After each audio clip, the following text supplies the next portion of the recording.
Himalayan മൗണ്ടെയ്ൻസിൽ കണ്ടുവരുന്ന ഫോറസ്റ്റുകൾ ഏതൊക്കെയാണ്? Himalayan മൗണ്ടെയ്ൻസിൽ കണ്ടുവരുന്ന ഫോറസ്റ്റുകൾ പ്രധാനമായിട്ടും ടെമ്പറേറ്റ് വെജിറ്റേഷൻസും അതോടൊപ്പം തന്നെ ആൽപൈൻ വെജിറ്റേഷനുമാണ്.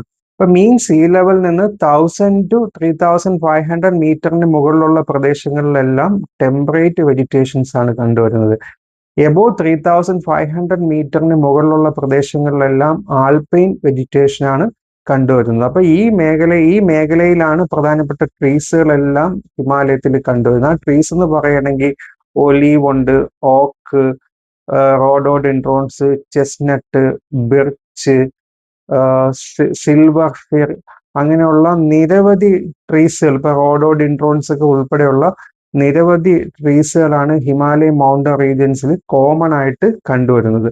അതെല്ലാം ടെമ്പറേറ്റ് വെജിറ്റേഷൻ ആയിട്ടുള്ള സബ് ടൈപ്പുകളായിട്ടുള്ള മോയിസ്റ്റ് ടെമ്പറേറ്റ് വെജിറ്റേഷനിലും ഡ്രൈ ടെമ്പറേറ്റ് വെജിറ്റേഷനിലും വെറ്റ് ടെമ്പറേറ്റ് വെജിറ്റേഷനിലുമാണ് ഈ ഫോറസ്റ്റുകളെല്ലാം ഈ ട്രീസും ഫോറസ്റ്റുകളെല്ലാം കണ്ടുവരുന്നത്.